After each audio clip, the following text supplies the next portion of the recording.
सभी भक्तों को जय माई की। माता श्री बगलामुखी पीताम्बरा को अर्जी कैसे लगाते हैं। कई भक्तों के कई दिनों से ये प्रश्न आ रहे थे कि गुरुजी हमें बताइए कि माता बगलामुखी को हम स्वयं से अर्जी कैसे लगा सकते हैं। माता से अपनी मनोकामना पूर्ति हेतु हम किस प्रकार से अपने घर पे रह करके और दरबार का ध्यान करते हुए कैसे माता बगलामुखी की अर्जी लगा सकते हैं, ताकि माता श्री बगलामुखी पीताम्बरा हमारी अर्जी को स्वीकार करें।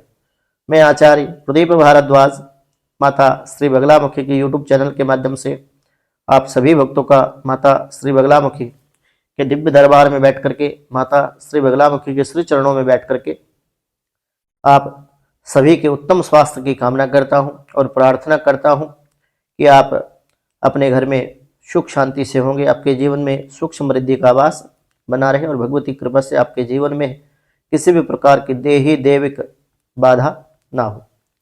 तो आज का जो टॉपिक रहने वाला है वो बड़ा ही कमाल का टॉपिक है।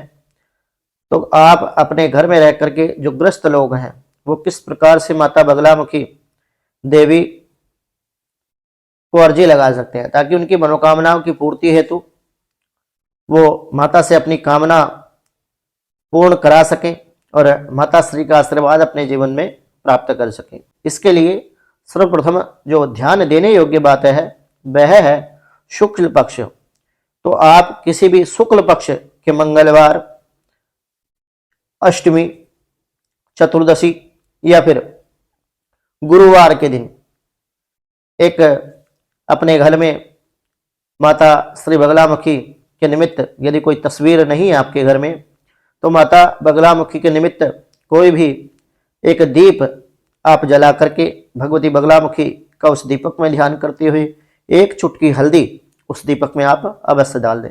इसके अलावा दीपक की जो बाती हो वो पीले रंग से आप उसको रंग लें, क्योंकि माता बगलामुखी को पीताम्बरा नाम से जाना जाता है और माता बगलामुखी को पीला रंग अत्यधिक प्रिय है। इसलिए आप उस बाती को पीले रंग से रंग लें और दीपक जला करके माता श्री बगलामुखी पीताम्बरा का उस दीपक में ध्यान करें।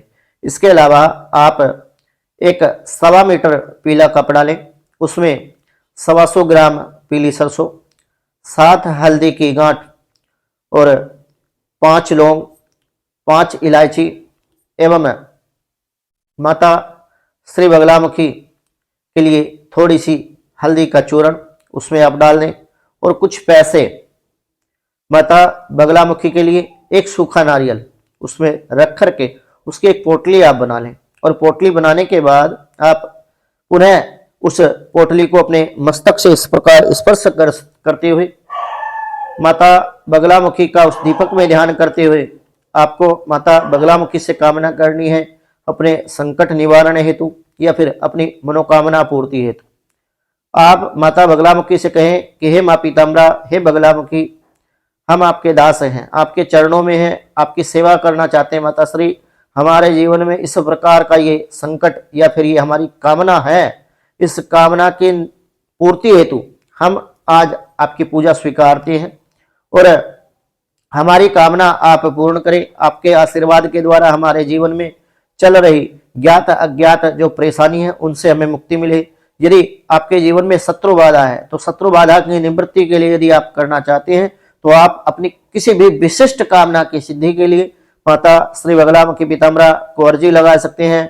माता बगलामुखी आपकी अर्जी अवश्य ही स्वीकार करेगी, क्योंकि देवताओं को सबसे अधिक यदि कोई प्रिय वस्तु है तो वो है भक्त के भाव। भक्त के भावों के द्वारा देवता बंधन में बंध जाते हैं और आपके मन इच्छित कार्य की वो सिद्धि करा देते हैं। आपकी मनोकामनाओं की पूर्ति तभी होती है, क्योंकि भक्त का जो भगवान से प्रेम होता है, इसी प्रकार से भगवान का भी भक्त से अत्यधिक प्रेम होता है। तो सबसे अधिक यदि कोई वस्तु है परमात्मा ईश्वर को देने वाली, सर्वेश्वर जो ईश्वर है उसने हमें सब कुछ दिया, ये सृष्टि उन्हीं की बनाई हुई है, तो उनको हम क्या दे सकते हैं। हम इतने सामर्थ्यशाली कहाँ हैं कि हम उनको कुछ दे पाए। तो क्योंकि उनका बनाया हुआ सब कुछ है जिसका हम उपभोग अपने जीवन में करते हैं, तो देने योग्य यदि कोई वस्तु है देने योग्य यदि कोई चीज हमारे पास है तो वो केवल और केवल भाव है। आप भावों के द्वारा देवताओं को प्रसन्न कर सकते हैं, भावों के द्वारा देवताओं से अपनी बात मनवा सकते हैं और भावों के द्वारा देवता आपके बुलाए अनुसार, आपके निमंत्रण के अनुसार खींचे चले आते हैं। ऐसे आप माता श्री बगलामुखी पीताम्बरा कौरजी लगा सकते हैं और मनोकामना पूर्ति के बाद यथा संभव जितना भी हो सके आप भगवती बगलामुखी की पूजा का संकल्प लेकर के बगलामुखी जो चालीसा है उसका पाठ कर सको। जो लोग दीक्षित नहीं है वो माता बगलामुखी का अष्टोत्तर शतनाम का 108 पाठ कम से कम संकल्प लेकर के अवश्य करें मनोकामना पूर्ति के बाद। उसके बाद में कम से कम 36 बेसन के लड्डू का माता श्री बगलामुखी पीताम्बरा को भोग लगाए और मनोकामना की अर्जी आपने कर दी। उसके बाद में आपको क्या करना है, उसके बाद में प्रत्येक वीरवार या मंगलवार के दिन आपको 2 बेसन के लड्डू का भोग अपने घर के मंदिर में ऐसे ही दीपक जला करके भगवती का उस दीपक में ध्यान करते हुए 2 लड्डू का भोग आपने माता श्री को अर्पित करना है। आप देखेंगे बड़ा ही शीघ्र और प्रभाव आपके जीवन में आपको देखने को मिलेगा। जिस कामना के निमित्त आपने माता श्री को अर्जी लगाई है उस कामना की पूर्ति अति शीघ्र आपके हो जाएगी। भक्तों, मेरे द्वारा दी गई जानकारी यदि आपको अच्छी लगी हो तो यूट्यूब चैनल और इंस्टाग्राम पेज को फॉलो अवश्य कर ले। जय मां बगलामुखी, जय श्री महाकाल।